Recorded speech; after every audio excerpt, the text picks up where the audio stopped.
Salut et bienvenue en Afrique de l'Ouest. Aujourd'hui, je vous emmène faire un voyage éclair à travers l'incroyable histoire du Bénin, en seulement 2 minutes. Bien avant l'arrivée des colonisateurs, le Bénin abritait de puissants royaumes. Le plus célèbre, le royaume du Dahomey, fondé dans les années 1600 avec sa capitale légendaire, Abomey. Ce royaume était synonyme de pouvoir, une armée forte, un roi qui régnait en maître, et les célèbres Amazones du Dahomey, de féroces guerrières qui défendaient ainsi le territoire. Mais il y a aussi un côté plus sombre. Le Dahomey était profondément impliqué dans la traite des esclaves, vendant des captifs depuis Ouidah, sur ce qu'on appelle encore la côte des esclaves. Avançons rapidement jusqu'aux années 1800. Les Français sont arrivés, entrant en conflit avec les rois du Dahomey.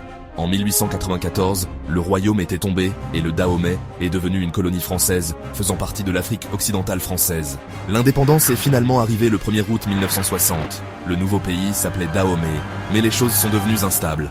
Coup d'état politique, prise de pouvoir militaire.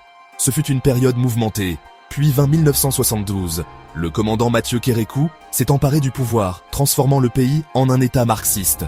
En 1975, le nom a changé pour la République populaire du Bénin, d'après le golfe du Bénin voisin. Mais en 1990, tout a changé. Une conférence nationale historique a ramené la démocratie. Le Bénin est devenu un symbole de transition pacifique à travers l'Afrique. Aujourd'hui, le Bénin est une république stable, fière de ses racines culturelles. Des palais d'Abomey, classés par l'UNESCO, aux vibrantes traditions vaudou et aux artistes de renommée mondiale comme Angélique Kidjo. L'histoire du Bénin est complexe et puissante, parfois douloureuse, toujours inspirante.